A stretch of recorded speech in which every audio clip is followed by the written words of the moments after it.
I'm going to show, for those people watching the recording or online, I'm going to show this video on this link to start out, just for a fun video. So if you want to click on that, enjoy the video. I'm going to pause the recording right now.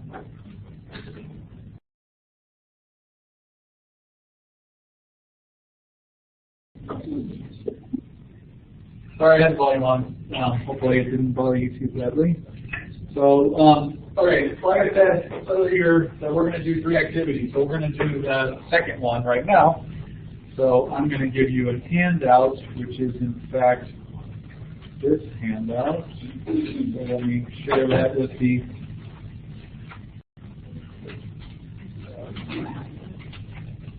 digital audience here.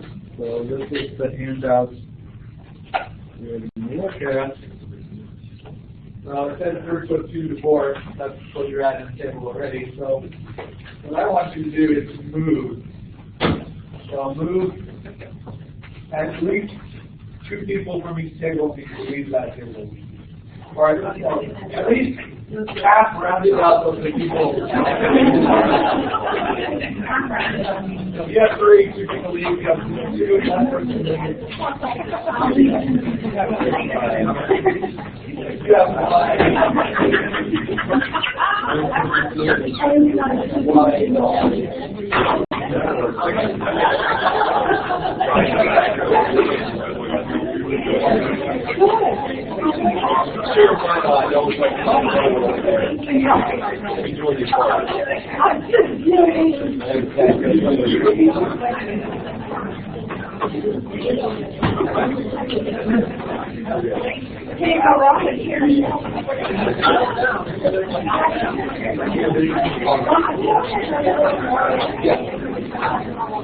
I'm going to pause the recording while we're moving around the room.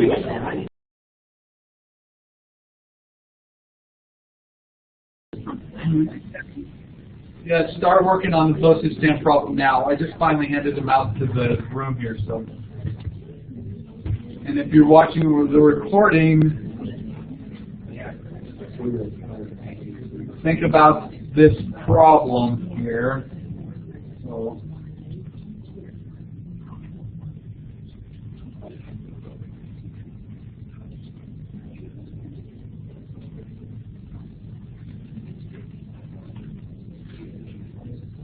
I'm going to go through the whole sheet for the recording. If you need to look at one particular part, you can pause the recording. So that's the first 2 questions. The next page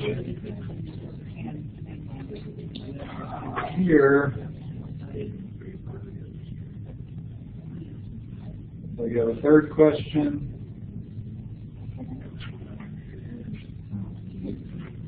Fourth question.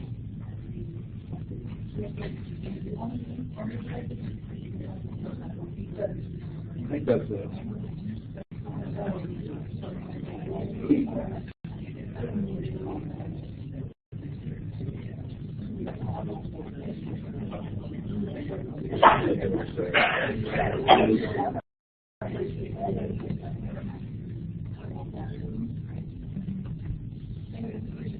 Okay, I'm going to pause the recording again. So if you're watching this video, you can pause the recording, work on the problem, and then start the recording again when you're ready with your answer.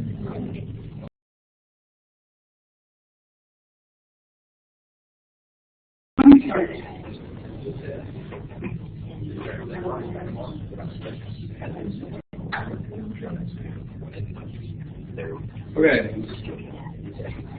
So, start with the first question, right? So, let's start.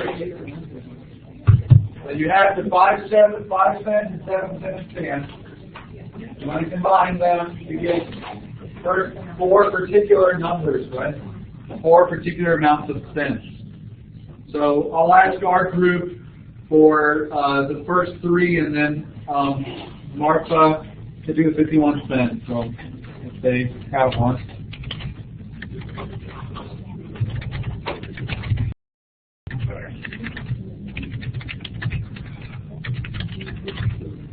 Okay, so for the other values, so 30, 42, and 24, let's start sharing the folder. Oh, that's the video. So 30, 30 cents, what was it? 43, 24. And then 51 will have markup. So how do you make 30 cents worth of stamps? 5 cents. 6 5-cent stamps, exactly.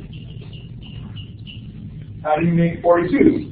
6 by 7. But you can also do it another way on number 26. Yeah. Or? You can do 1 7-cent and 7 5-cents. Interesting to think about already, right? So what about 24? 2 5 and 2 7.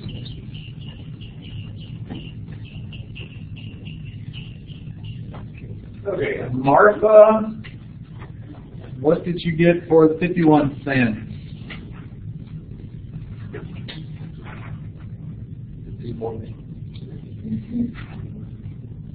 The writing, you see this thing? I think it's writing too. Scroll down a little bit. There it is. They got 3 7-cent stamps and 6 5-cent stamps, right? Yes. So 6 5-cent stamps, and what was it? 3 7-cent stamps. Okay, so that's the first question. The warm up to kind of get you to get an idea. You can make some different posages, right? Right. So let's think about now. There's the sharing for. There we go. Let's think about also viewed as 3 times 17, where 17 is 5 times 3 plus 7. Right? That's another way to look at that problem. Second question is, which amounts of postage is impossible to make using only 5 cents and 7 cents? So I'll take some answers from whoever wishes to give them, including remotely. What? So, impossible. What? 1. Okay. 1 cent. 2 cents. 3 cents. 4 cents. 8, 9, 11, 13, 16, 18, 23. Yeah, that's the last one. We want to find other ones. How much was 0? 26. 26. 26. Let me see what the other. They put 26 and 28. No, they said no.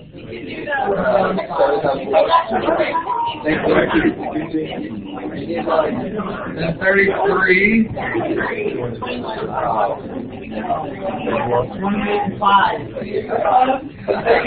I'm taking impossible. You can break the impossibility.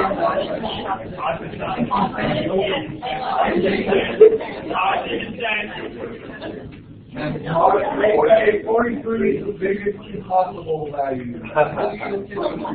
Okay, so let's think about some of these. So I hear 26 is possible. How do you make it? 20. 47. And 1 5. Okay. What about 28? 4 7. 47 cents. What about 33? 4 7. 1 5. What about 43? 47 3 5. What is it? 4 7 3 5. What he said. 4 7 3 5. Okay. So, does anyone else have another impossible value? Okay, obviously you didn't include, for example, 0 was mentioned, or negative values, because those don't make sense. No pun intended. So, said no pun intended. Okay, so the next question is, how can you make sure that each of the math you've done in question 2 is impossible to make? How would you convince someone who doesn't believe you, for example, that you can't make 23 cents? Make a table. Make a table of what? Multiples of 7. So you make a table of all the multiples of 7. So what are we making in the table? We started with the first possibility, and then we added 5 and 7 to it. And then we took those numbers and added 5 and 7 to those. And So you created like a grid or that's basically that means someone made a table or a table first. Like you did the same kind of thing in the table form? But I went horizontally, you went vertical. Yeah. So let me see, your table is what then? Like 5 and 7. So you take 5 give me the multiples of 5. and all the multiples of 5. No.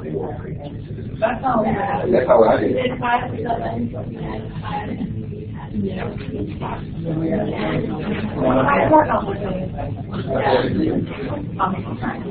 Oh, okay. So someone mentioned this. There's lots of ways to write a table. So someone mentioned this way first. And then what did you do for the 7. multiples of 7? 14, 21, 28, 35, and then we went to the next one. And it would have been what?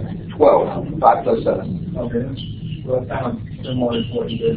And then it's 24, 36, these are multiples. 12. Yeah. Then what? Each can be 5 can be paired with 7, 5 with 14, 5 with 21. If you did that and you added, say, 5 or something instead, I think that's what the other table is. And you did that and you added 7 instead. What is it? 33.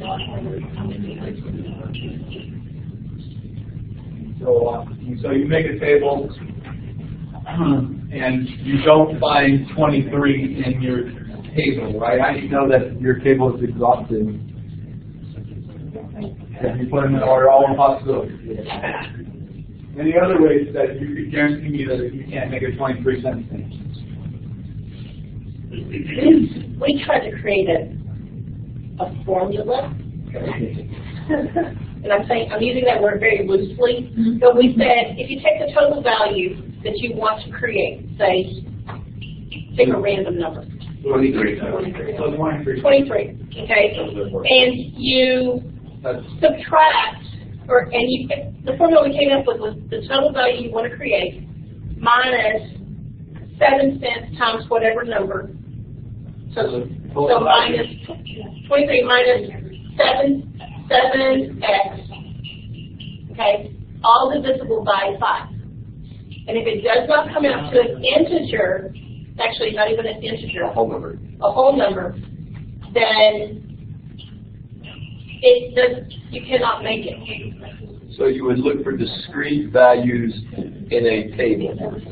Okay. Okay? So you take a number you want to see if you can make, you subtract, and X, I guess, Multiples of 7. X would have to be any whole number. Also a natural number, right?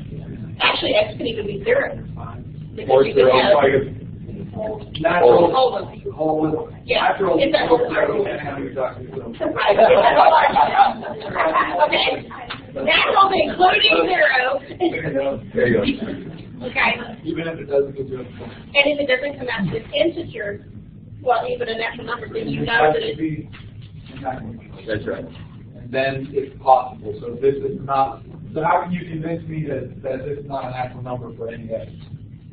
Well, we said put it in the graphing calculator. What if we do it in algebra 1? Put it in the graphing calculator under y equals and go look at the table. So this could be your output of your function, and you can graph it, right? Or you can look at plugging in all possible values. Different ways to do that, right? Because you can think, what's the smallest that x can be? 0. 0. So if you plug in 0, it doesn't work. If you plug in 1, does it work? And once you get to what kind of number, you know you're done. Negative number, you can't make negative sense. So you only have to plug in, starting at 0 until you get to the whole thing being negative, and you're done. Or you can look at the table on the graph. There's lots of ways. Okay, so that's some justifications why you can't make 23 cents, for example, right? You could, I'll show you this idea. I guess we can look at that right now. Because you mentioned graphing. Well, I didn't have to bring that up here. There's a program called GeoGebra, G-E-O-G-E-B-R-A, which you'll learn more about throughout this grant. You could graph that function. What is that function that they mentioned? So, for example, if 23 was there. If I wrote this as an equation, or I can just plug it in like this. So this is what kind of function? It's a linear function, because I can separate the fraction into 2 pieces. Okay? And the graph would have to, for this to be a possibility to make 23 cents, the graph would have to cross what kind of point in the XY axis?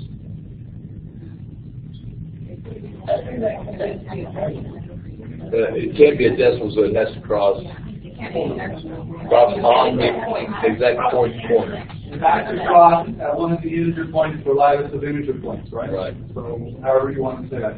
So it has to cross either one of the grid points here, right? Right. So if you notice, I already put in 23. That's this graph here. Does it hit any of the integer lattice points? Yes. No. So it's not possible. But 26, it does right there. Right? So if I had done the same equation with 26, I could have checked the graph. Does it cross those integer lattice points? Then that makes it possible. And someone mentioned 51. Wait, which one had 2 possibilities? Was it 42. So you could enter for 42. You could say 7x. I think I did. Let's do 5x. Let's do it that way. 5x plus 7y equals to 42. There's that one, right? And it crosses here at one point and here at one point. So that's why you have 2 possibilities, right?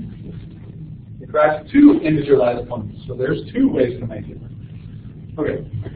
Sorry, that's a side note here. That follows up with your idea of using the graph, right? Okay. So the last question. Explain how you know you found all the amounts that are impossible to make. Why are there not more? Why is there not another impossible value somewhere? Maybe 1,535,672 is not possible. Because all those numbers were already multiples of either 7 or 5 that we added 10 to, or 5 to, or 7 to. How do you know that? Because as soon as you get a number, then in the next 23 plus 10 is 33 plus 10, so you can test them all. Because I can keep adding 10 because I have the ability to use 5. So if I gave you a value like, say, 153. You can make that out of 5 7 10.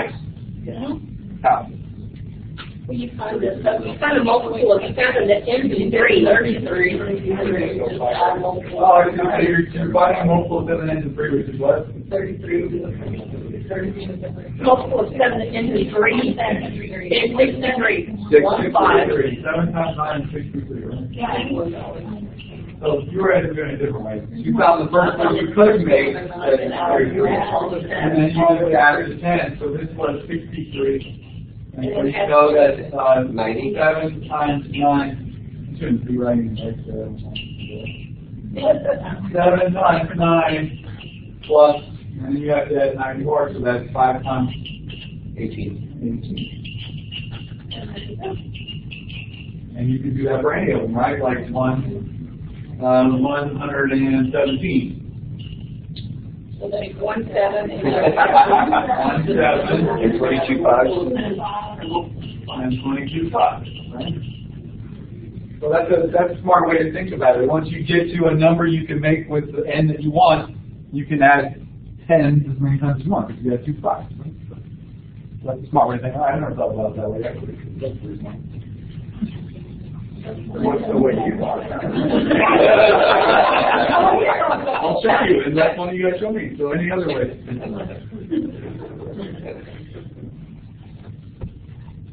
Any other ways that you thought about it to justify why you can make any of the values? Anyone heard of something called induction? Okay. This is how you improve it, right? Right. Not induction. Math. Because what is induction say? Induction is kind of the domino idea, right? So if you set up a string domino,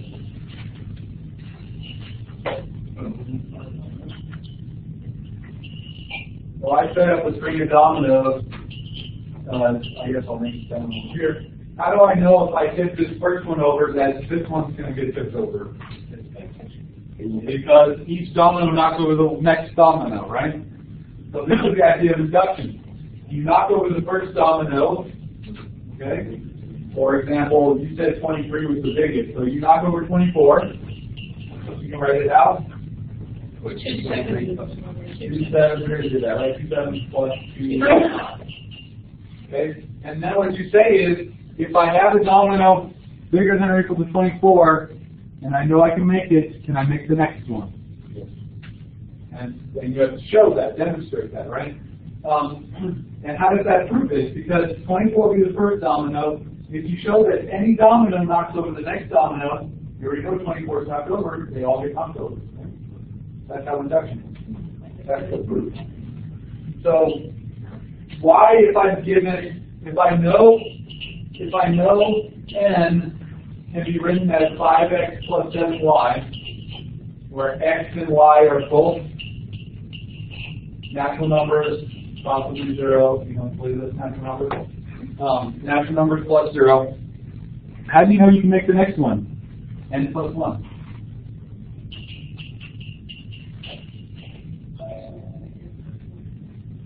And if Marco wants to answer that too, they can. So think about this for a minute. What is the key here? How do you know? And you told me you had, so one thing we know already is that n is bigger than or equal to 24. That's actually important.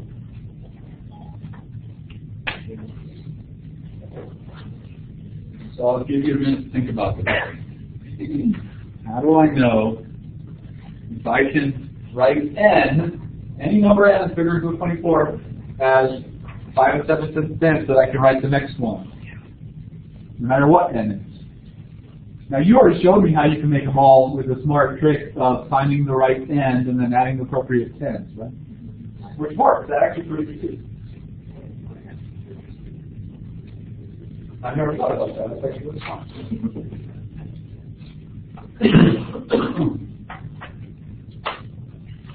What guarantees I can write the next one? Give you a hint. The trick is to write 1 as a multiple as 5 and 7 cent stamps with the negative. It's okay to have negative and negative. How can I write 1? 5 times what plus 7 times what equals 1. So there's 2 that I care about here.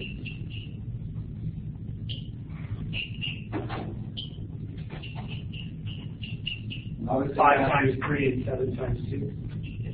Negative 2. Negative 2. Yeah, you're going to get negative on one of those 2 numbers at least. Because 15 minus 14 is 1, right? So 5 times 4 and 7 times -3. No, 4. So negative 4, 7 times 3. There you go, right? 7 times 3 is 21, minus 20, 5 times 4 is 1, right?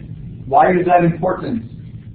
Well, because if I can write n, I'm guaranteed that I can replace 2 7s with 3 5s, and I only added 1. Only 10 plus 1. Or I can replace 4 5s with 3 7s, and I only added 1. That's the key. Why is 24 the key? Because I have to be guaranteed to have at least 2 7s or 4 5s to be able to do this. What's the biggest number that does not have at least 2 7s or 4 5s? 23. Yeah, because it's 1 7 and 3 5s. 4. Which is 22 actually, I guess. 22 for sure you can't do. You also can't do 23. You have to get up to at least, guaranteeing 4, you need at least 20 plus 7 or, 14 plus 15. You guaranteed that. And you demonstrated the other values, right? So you already demonstrated 25, 26, 25 out of 26, and 27 big enough. Right? So you already wrote 25 as 25. So then if I can make n, I can just replace the appropriate postage. If I had 2 7s available, I take them out and replace with 3 5s. If I had 4 5s available, I take them out and replace with 3 7s, and I just added 1. So the domino next over the next thumb. Induction. So both your method actually is interesting to me because I never thought about that. So this is also a different way you can think about it. So let's think about discussing how you thought about this problem. So let's someone to help me cast out a few notes.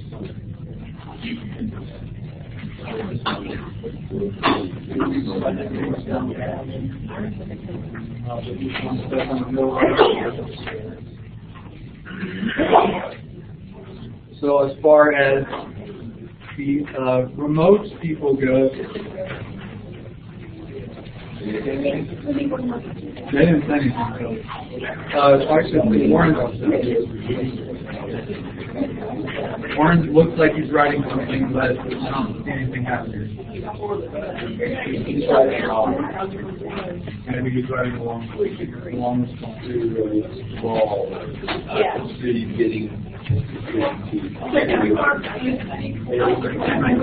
This is activity 6. We're going to discuss this problem. Okay. The idea of using this act that you can especially social important.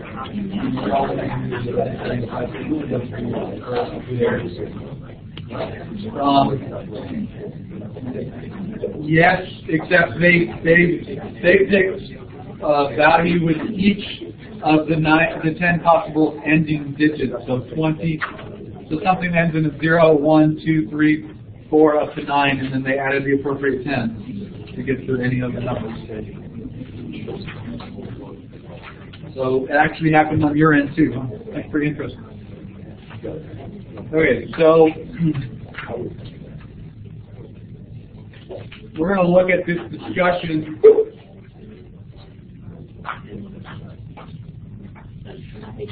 Yeah, I thought it was different. It was definitely different. So the discussion in the whole group, we're going to talk about this. So the first question, did everyone in the group come up with the same solution or a partial solution to this problem? Why or why not? So if you're watching the recording, think about these discussion questions and post some kind of summary on the page about this problem or how you would use this problem or something about it. I know that you watched this part of the video. Let's see. I'm gonna pause the recording right now.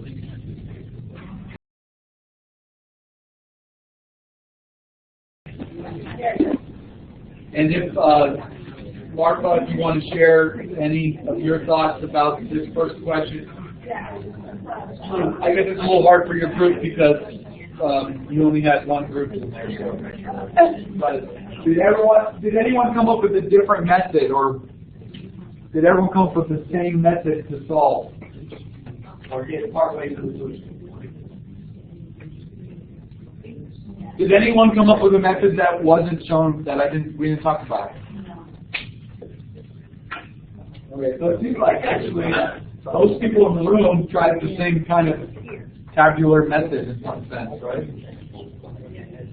So maybe a slight variation, but the second question, to the first glance, the closest stand problem may not look very algebraic because there is not an obvious way to use variables or equations. Can we talk a few minutes here to compare how we each started it? Yes. So how did everyone start the problem? What's the first process that came to your mind to start? Multiples. Just multiples? Combination. Multiples. Anyone start out with a different thing in mind? Besides using the problem for? Does anyone start with a different method besides just multiples of 7 and 5? So in our room, everyone started with the idea of multiples of 5 and 7. Did your group start out with a different method? You, Marco?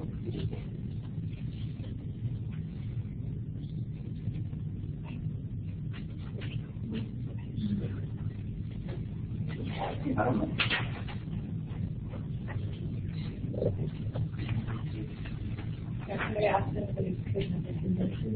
I guess.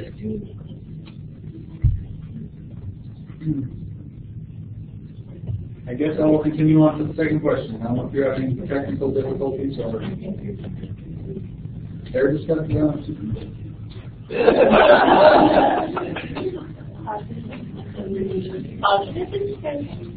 No, I know. I think you wanted to know if we all thought the same thing. Was that what you wanted to know, Warren? Was in our group, did we all start with the same thing in mind? Or are you discussing it in your group?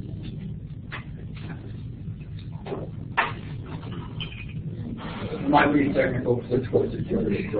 We'll move on to the next question because I don't see something might be wrong with this. So let's look at the second question. How is this basically asking? How is this problem algebraic, and how does it elicit algebraic thinking? Variables. How do you get the variables?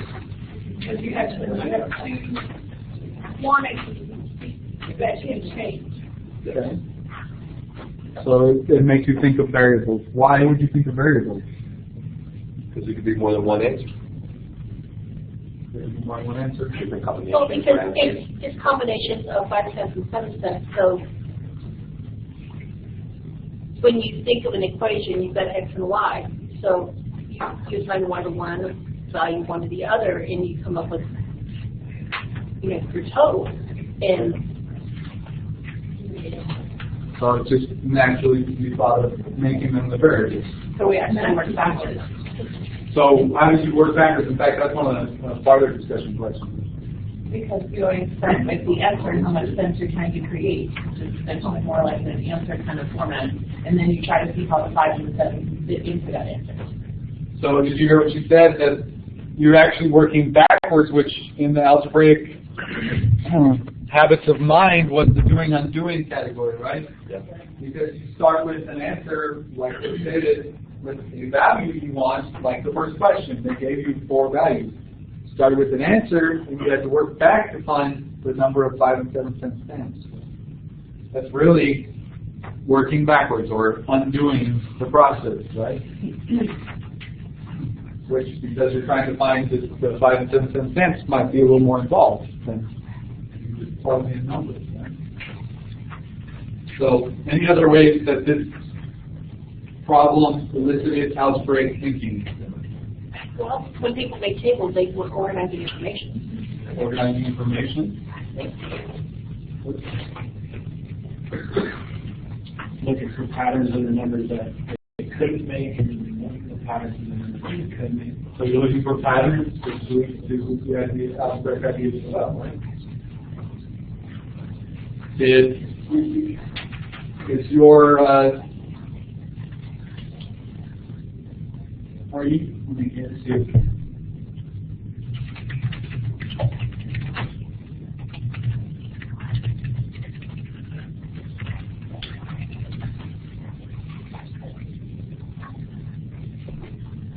I don't know if I spelled that wrong.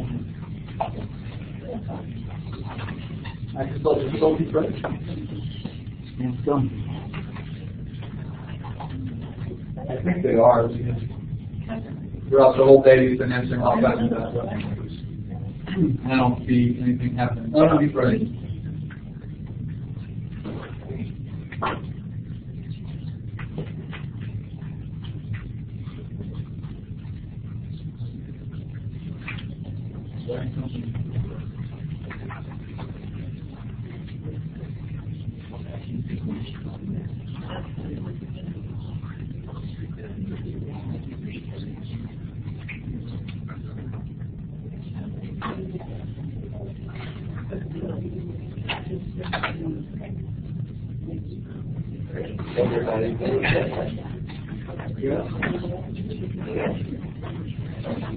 Well, Warren, I see you're trying to write something, but I don't see anything coming up, so I'm going to proceed to the third question.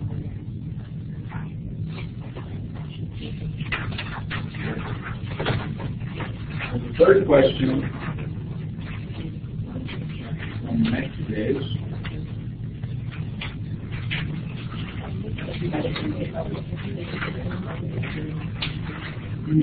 Says, in working on the problem, have you noticed yourself working from output to input? Oh. No, it's a good share ideas and talk here to frame a response and immediate hold for discussion. It's probably better if you take a fixed amount of time and put it together. Okay, that sounds good. Then I'm going to turn off the microphone. Oh no, I guess I need to keep it on for the recording so people that are watching the recording can hear the responses. But we'll just finish this page in the next 10 minutes and then we'll come back. All right.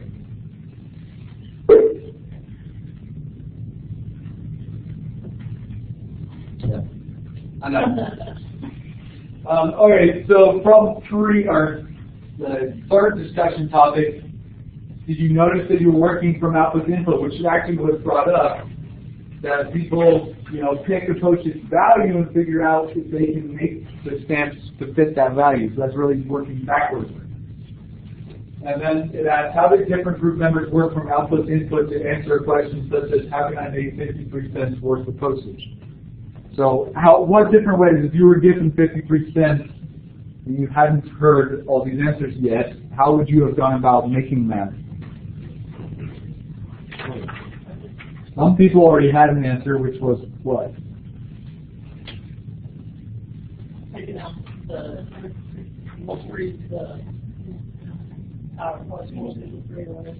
something. So find something that ends in a 3, and then add the 10s to it, right? So they found 33, I think, or something. Okay. Would anyone else have approached 53 cents in a different way than that? I found myself like going up from the 5 and then just coming back. It's still kind of the same process. So I got something that says we go subtracting 5. Which is really like the induction idea, right? It's subtracting the right 7s to get back to the right. So that is a way different method, right? Just going up to 5 until you get past, and then working your way back to make it fit. Honestly, I started not worrying about how many 5s or 7s there were, and I would just scan the columns and see how many numbers would add together to make multiple components. So you made a table like some of the other people made, and then you tried to find it in the table. And then you could add a number from each one, and then you go to work. So that's 3 completely different ways that they would have found. I started subtracting 7s until I could find the multiple times. So that's kind of backwards of you working up. Now you're working backwards by multiples. To the middle, yeah. So that's really different too. I mean, same idea, but a different way to look at it.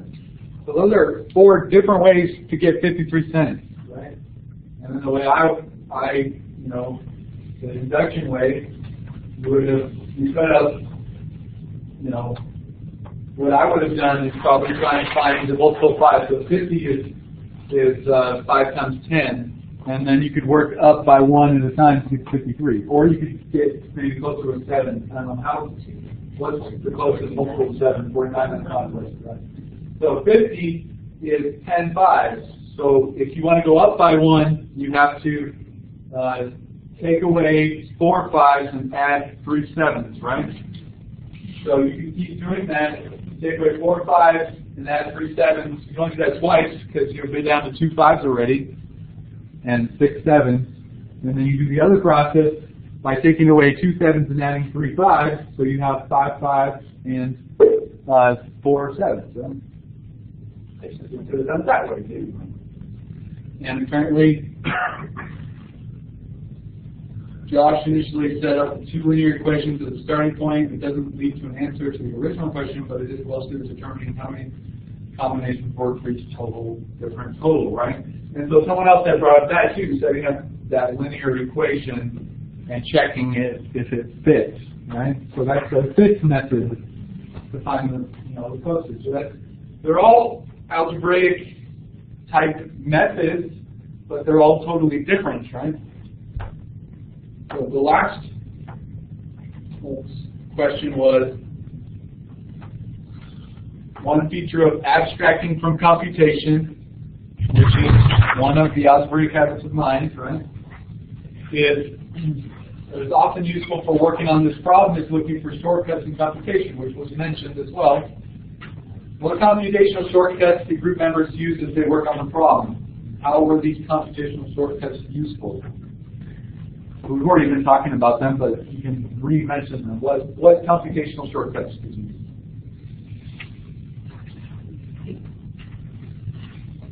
Equations.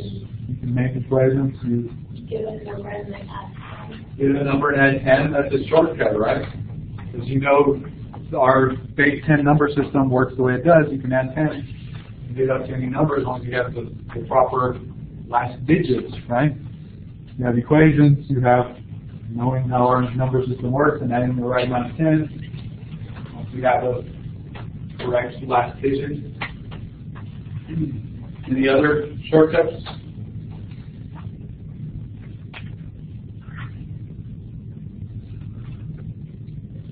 So if you think about it, you really, in this problem, can use all 3 of the algebraic habits of mind, right? Because you have doing, undoing. You start with the postage that you want and try and find the number of stamps. That's working backwards. You abstract computation, like adding the appropriate number of 10, finding the equation.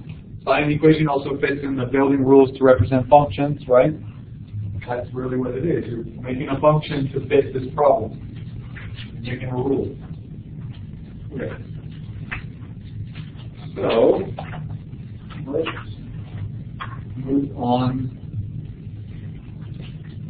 We are going to move on to the next part. Oh, here's actually there's farther. Fifth question. The portrait span problem calls for building groups to represent functions on several different levels. One kind of rule people often develop for generating 5 and 7 cent stamps, they are functional rules such as tell you how to get an output from a set of inputs, a combination of 5 and 7. All rules that group members come up with help them generate postage, and we've been talking about that, right? So you guys came up with linear functions. Apparently, Martha also came up with linear functions. Because Josh initially set up 2 linear equations as the starting point. Are there any other further questions that occur to you that weren't asked? Yes. Where did the post office take this into consideration when they raised stamp prices? The abstract part. I'm just thinking of my students, trying to explain this to them using this abstract, and some of them can't see abstract, so would have to physically either draw squares or give them little pieces of paper with 5s and 7s and let them count them up. I was just thinking, because a lot of this, what we're doing right here is abstract and we understand it, but and when we try to explain it to somebody who doesn't think that way, they got to see it physically or touch it. I would make, There's nothing. make little squares 5 and 7 and give them like 10 of each and add a tactile and make it neat. There you go. You could do that as a manipulative for this problem for people that are tactile learners to try and, you know, find the combinations or however, whatever method they're using. Well, years ago, 5 and 7 might not have worked when postage was cheaper, but now that postage, even for a postcard or for a standard letter, is more than 24 cents. So that's why 5 and 7 can pretty much work for anything. You really have to put in the math. And the classic problem is actually making change. So what if you only had nickels and 7-cent coins? What change could you make? So that's the classic problem, actually. They modified it to the stamp because, yeah, back in the day, you had 1 cent stamps, 2 cents. You didn't have to post things for even 25 cents in all of our lifetimes. So. And even now, making changes probably more relevant for our students. Change to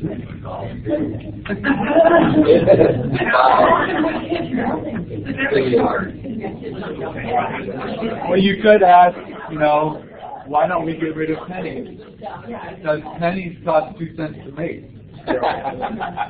Why don't we get rid of forever snack. Works anywhere. Yeah. I want to know what other numbers this might work with. Would it work better than 3 and I don't know, 6 or something, you know?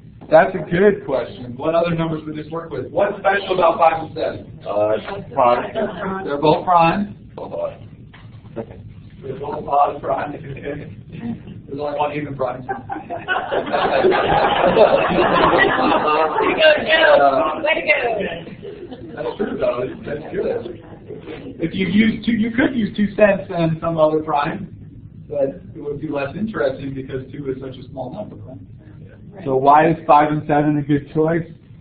They're not that big and they're not that small, so they take a little thought. You can use bigger numbers, like I would in maybe in your algebra or in the number theory class. You could use like 7 and 13 cents or something like that. So it's a little harder to get added, you know, write tables down and stuff, but you could use the general method and extend it to stuff like that. So 5 and 7 is a good choice here because they're both prime, so they're not having multiples of anything else in them.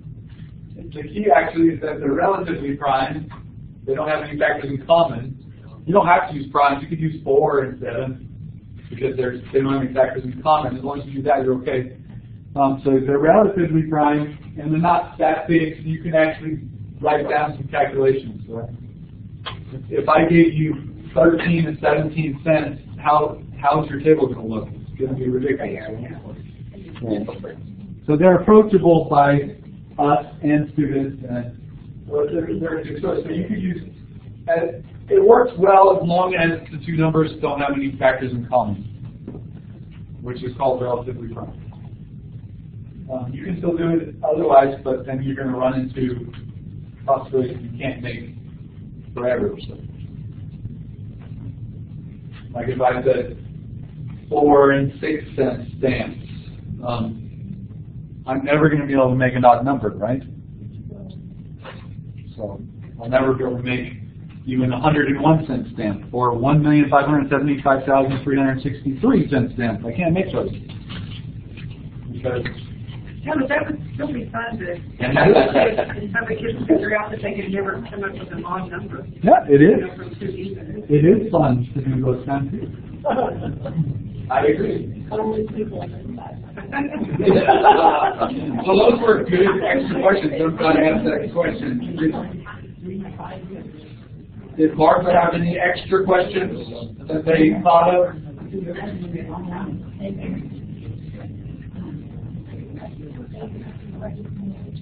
Don't see writing happening, but I'm going to continue on to the next class.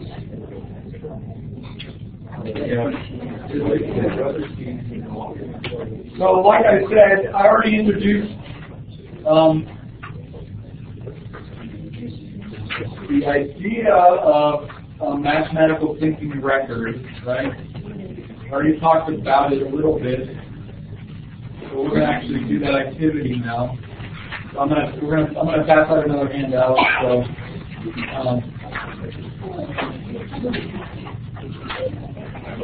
so this is what we're going to look at doing this activity.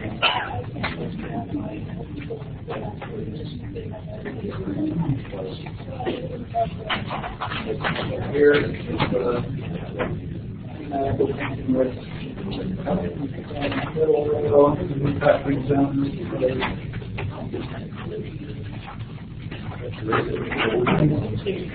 Is making a mathematical thinking record. So if you're watching this recording, make your mathematical thinking record and at least summarize one or post one fact that you care to remember about this problem. If you look at this, it says with the partners, so pick at least one other person. You can do groups of 2 or 3, because I don't know, we probably don't have an even number. Well, I guess we do. 2 or 3 people to write down a mathematical thinking record. In the future, we're going to do these individually. It's just basically, what do you want to remember about that postage stamp problem? Especially if you're going to do it in your class. So like I said, you're going to have 3 choices. The glow stick problem, the postage stamp problem, you can modify it too if you want, you can use different numbers or something. Or the last problem we're going to do, which is the river crossing problem, you've probably all seen it. Crossing the river or something. So one of those 3 you're going to need to do in your classroom before the February meeting to bring back 1 or 2 or 3 pieces of student work from that problem without any personal information. And I'll talk about at the end of today, you know, how to pick those and things like that. Okay, so I'm going to pause the recording. So if you're doing this at home, you're watching the recording, make your mathematical thinking record now.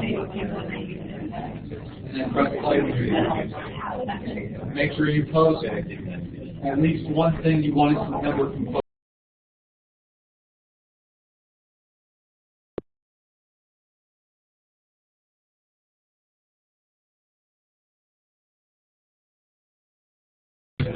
All right.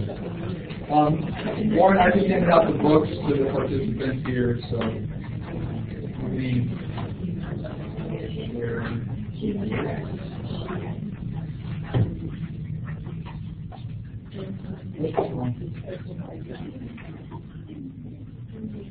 okay, so we're going to work on the crossing the river problem.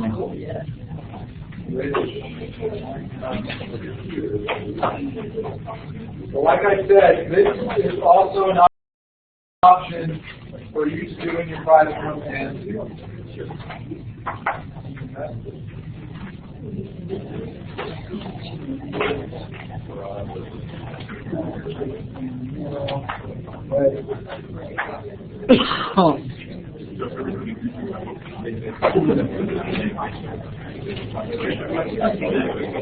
so let's see. I'll make you move again. I'll make you move next time. How about that? If you want to move, one person from each table move. How about that? You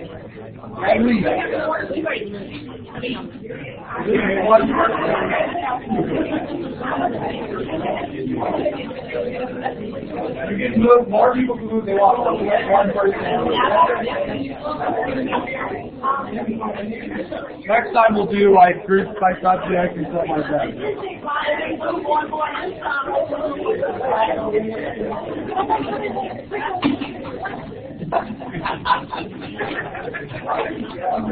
That's good. That means you have to So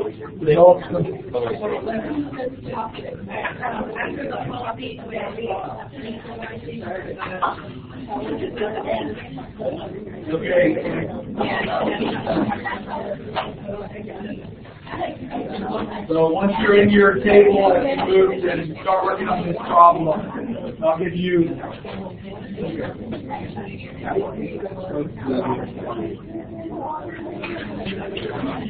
say 35 minutes. So we'll do this until we're done.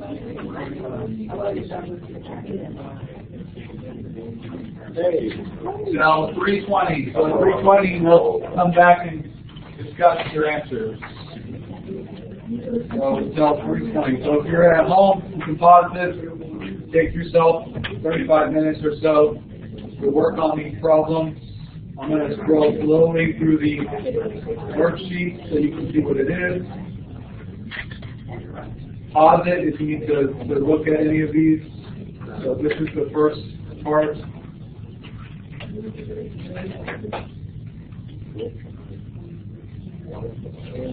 Next page here.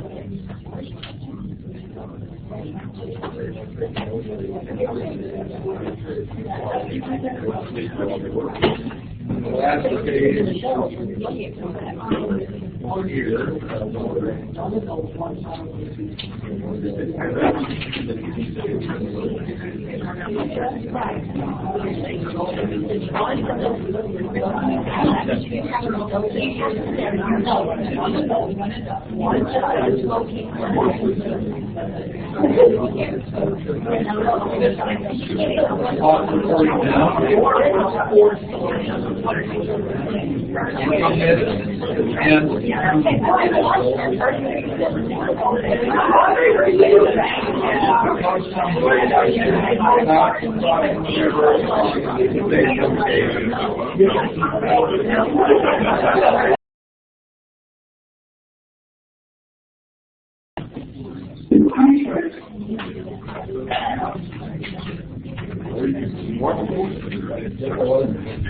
So you're doing the crossing after we just finished the crossing river problem. I don't know if I recorded all this though. Can you edit out? I can do it.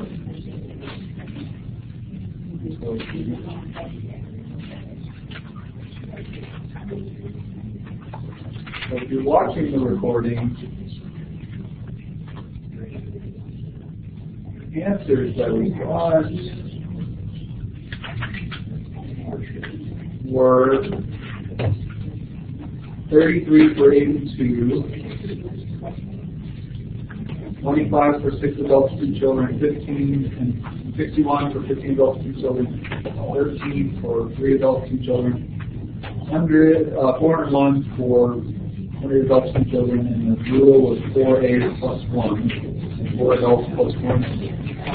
8 adults, 3 children was 35, 2 adults, 5 children was 15. The rule for 8 adults and 11 children was 4 plus 19. On 27 scripts, there was 7 different answers.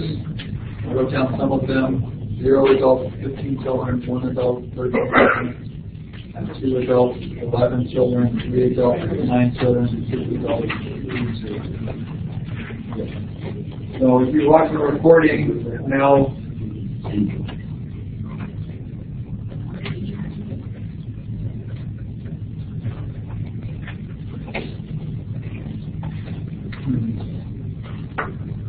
work on the mathematical thinking record here. What would you like to recall about crossing the river? Open the other pages of this. Perfect. Stuff you remember. What would you like to protocols on strategies and quality.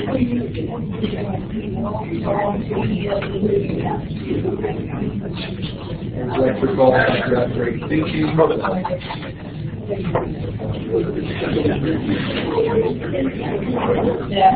Electrical thinking strategies used by students to get into that one yet. So we have student work, so we can enter this February. So if you're going to always watch these recordings, you're not going to be at the February meeting, you have to think about putting some student work on digital copy.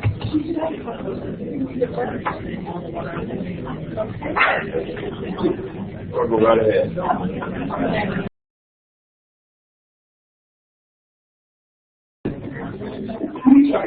Okay,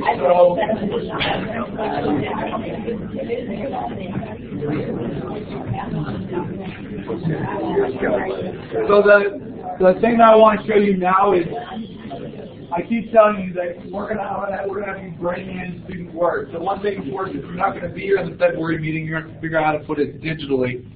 But what you're going to want to do is go through this three-step process. So I'll read it because it's kind of called introducing the problem, working with the students, and collecting the work. So you're going to give them the problem basically. Students use whatever techniques they want. Getting the right answer matters less than explaining the thinking involved, because that's what we want to really think about here is algebraic thinking. So it's not as important that they get the right answer, it's important that they write down their thinking when you're doing the problem with them, right?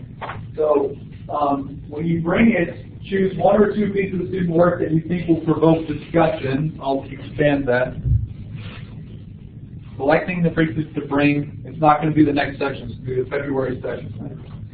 Be prepared to tell your group about what intrigued you about this work. You might want to choose one or two of the following. If a piece in which the student thinking is not clear to you, you want to discuss it. A piece that shows a line of thinking about the problem that seems atypical, or a piece that you believe nicely represents features of the habits of mind. So think that's kind of, if you're thinking about what the student work to bring, you know, bring one or two that are in those categories. That might be.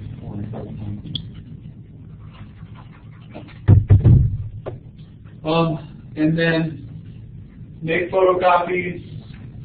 You choose to bring them to it's not going to be the next section, it's the February session again, right?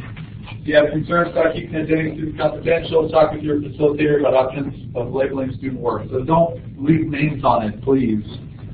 Delete the names, redact the names, however you want to call it. And then there shouldn't be a problem with, identities because there's no names on it. And don't tell your colleagues who the student was when you share it, right? Don't say, oh, I know this, you might know this person. No, we're not going to do that here, right? We're just going to talk about the algebraic thinking that's in the paper. So that's one thing I wanted to share. The next thing is, are there any conflicts already that you can't make in February, March, April, or May? Now, of course, we might not be able to accommodate all of the conflicts, but we can try. So, actually, let me write it on this board so I can have it digitally saved. So now, conflict, and if you're watching this recording, please email me conflict, and even if you're in here, please email me at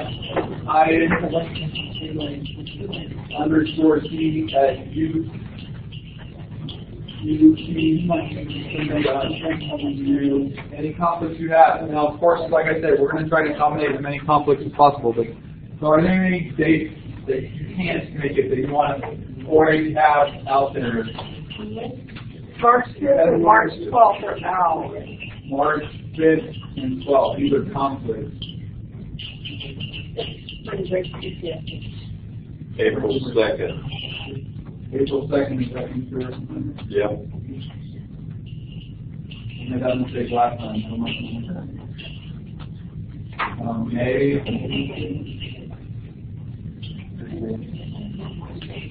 Oh,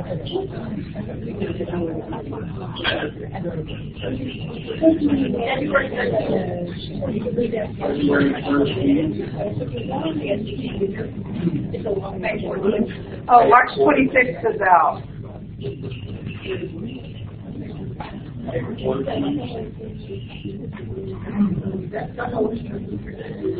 March is going to be hard to start with.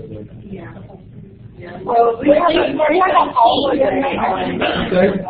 At least March 19th. Yeah. ECISD has a holiday on March 25th. Yeah, which is a Friday. So people will. This is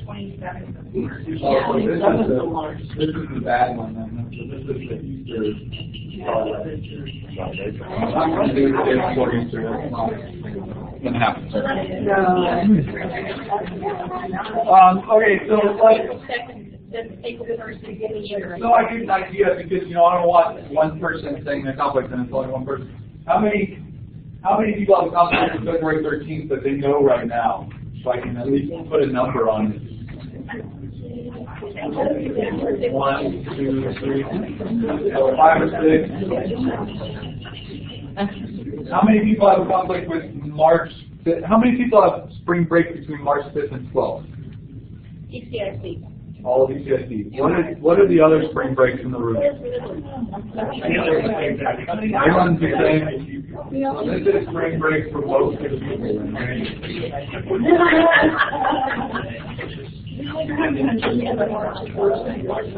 Right. I have to do another Saturday in March too, right? So we'll figure it out. Somebody's got one over there. They have, City of Marfa have that spring break. Okay, so everyone has the same spring break. Right. So we can meet Wednesday in the middle of spring break. You guys don't come. March 19th it is. We'll see what happens. April 2nd, how many people have that conflict? It was thought to be a whole. It was thought to be. It's a state testing weekend. April 2nd is not a conflict. Okay. Just want to make sure that I'm not. Matt is 16th. 16? Yeah. How many people have 16 as a conflict? That'd be me. Couple.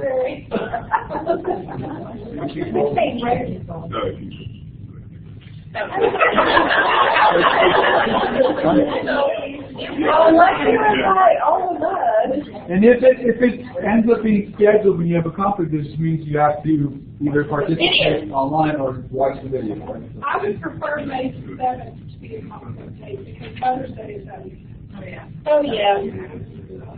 Thank you. Yeah. May 28th is all graduation. Yeah, May 28th is the issue. May 28th is Memorial Week around graduation. Graduations.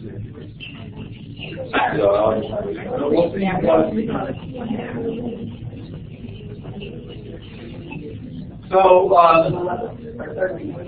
if you have conflict, email me as well so we can try and move around as many as possible. Like I said, there's going to be some people that have conflicts with you. Our concern is that we don't know there's two ones Yes. So,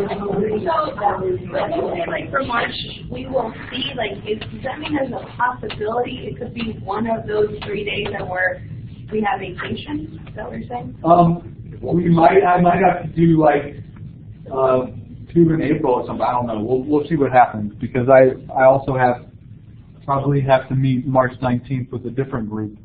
So we'll figure it out. You did say though that there was one person that had a conflict. So right. That's what we said. If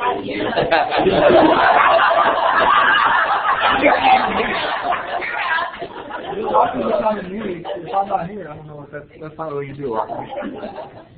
So we'll figure it out. We'll see what we can do. I'm not going to meet on spring break because I'm not going to meet on spring break, and I'm not going to meet on Easter because I'm not going to meet on Easter. So I have these 3 conflicts too. So we're not going to meet then, for sure. So when I say we'll see, we'll figure out when the March meeting March meeting is going to be. It will do whatever you say and say yes or no. Maybe it's, you know, the first of April and the last of April or something. It's the, I don't know. We'll figure out. So we'll see what you guys do. If it doesn't work for Or on the other group, I can maybe move them to April twice. I don't know. Great. So I mean, if we're doing it January 9th, I could do everybody. maybe we could. We'll see what happens. So we'll work around this. Okay, so I guess to end, I wanted to show you this last video. Did you want us, we bring in our consumer, did you want us to try both problems, one or the other, when they had these specific problems, or something like that? One of those three problems. You can modify that same problem if you want. Like, you can use different numbers in the closest. You can add or take away questions from the crossing the river. But one of those three problems, so we all have, you know, at least one of the three types of problems to look at, so we're not having to learn a problem and then also look at the words. Right? So that's the idea. Let me close this. So I'm going to show this video.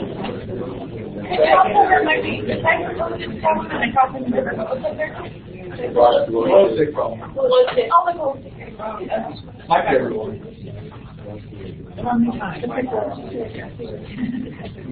Right. So this, let me share this with the online community.